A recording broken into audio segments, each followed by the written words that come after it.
And there are such things. The only place I know of it, it's called a tesseract. That's an unraveled Hinton cube. This is a 4-dimensional cube unraveled into 3 dimensions. You say, gee, what good is that? There's only one place I know of where this has actually been used constructively. And amazingly enough, it was by Salvador Dali. I never realized what a sophisticated mathematician he was, but in his Corpus Christi painting, he actually has Christ on a 4-dimensional cube as a cross, implying his mastery over time as well as space.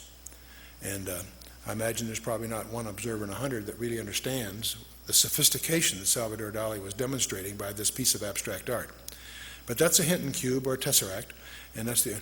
But anyway, let's get back to hyperspaces then. The main point I want to get across: you and I live in 3 spatial dimensions, and that time is a physical property. That's very important to us in our ministry because we know that the Bible is an integrated message. 66 books penned by 40 guys over thousands of years. And yet it's integrated, and not just thematically. The very design of the text itself evidences integration. But what's mysterious about that integration also implies that the origin of that message is from outside the dimensionality of time because of the nature of its structure, its use of writing history before it happens, and so forth.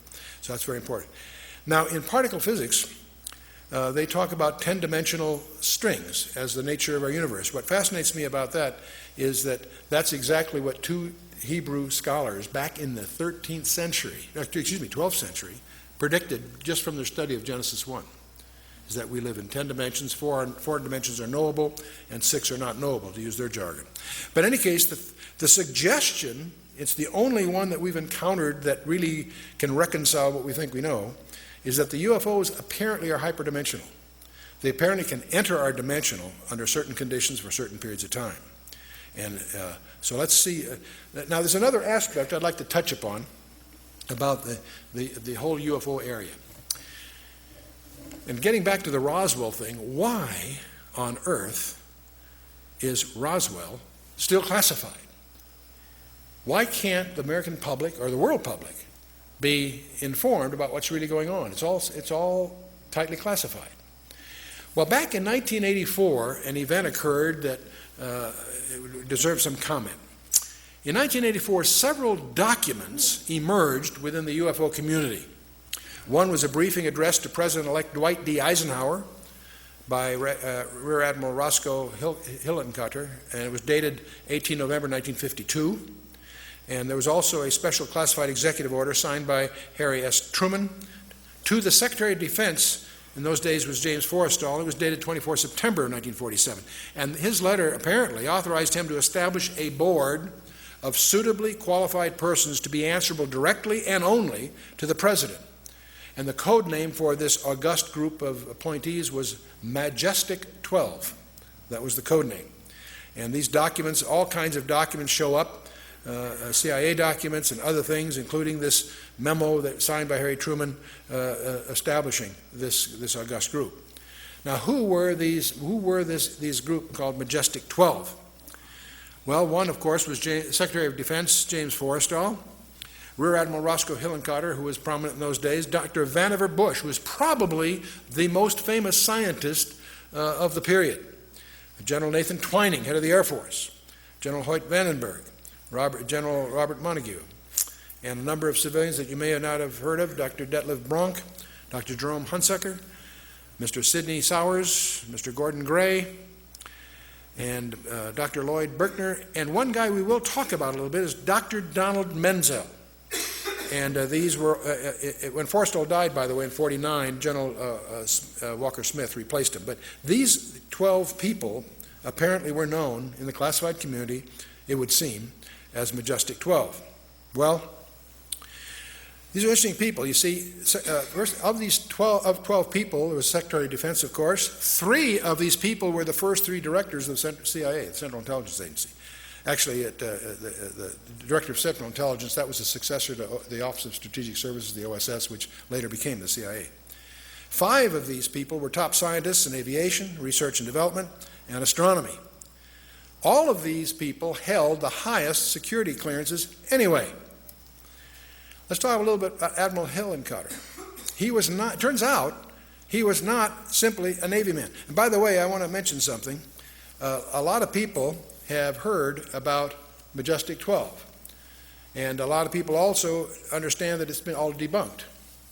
But we're indebted to a very, very patient, thorough, diligent researcher by the name of Stanton Friedman, who published a book on this. And what he did, he developed dossiers. He spent 20 years developing dossiers on each of the 12 to try to understand as much as he could about their personal lives.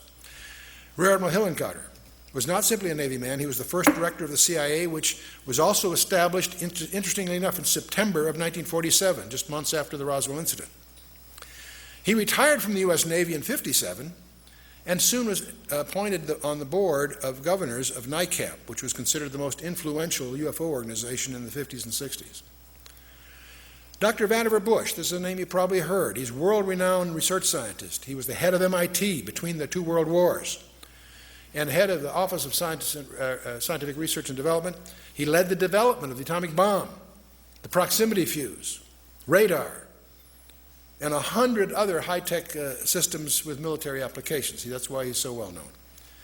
He was also well known for establishing a policy of compartmentalization of classified work.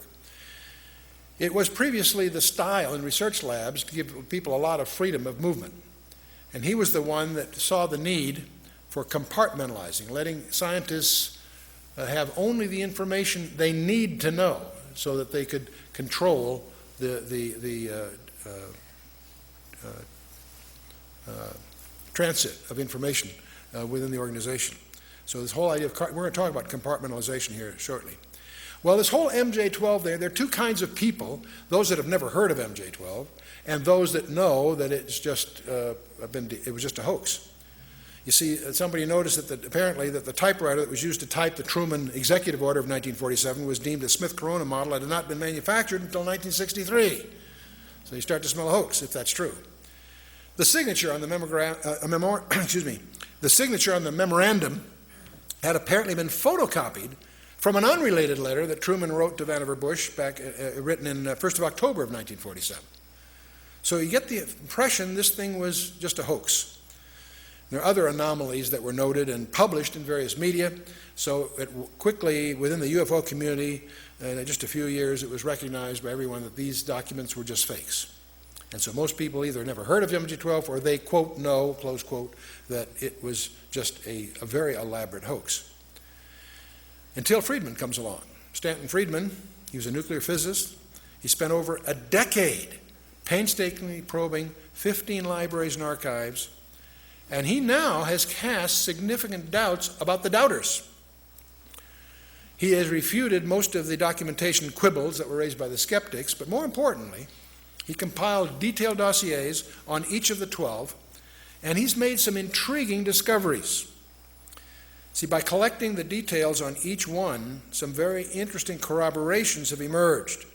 And these are all published in his book, Top Secret Magic, in 1996.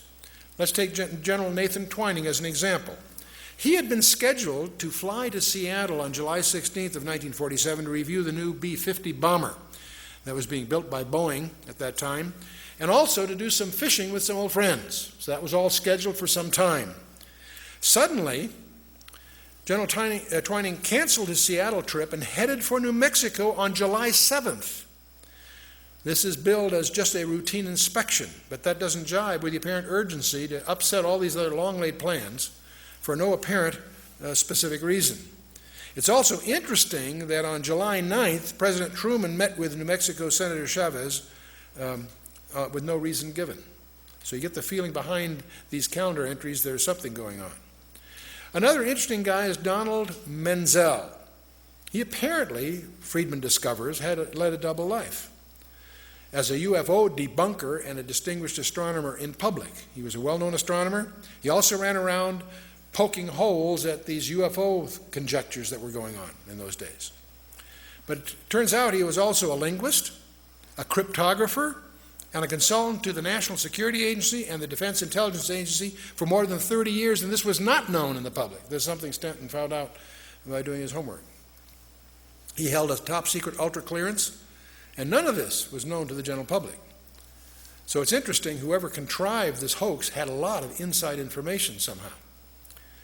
Now, what's also provocative is Dr. Menzel, he gave some technical explanations disputing some UFO incidents that often were not scientifically defendable, especially for a guy like him who is a competent technologist. So it's strongly suggestive that he had a private agenda of disinformation as part of his job.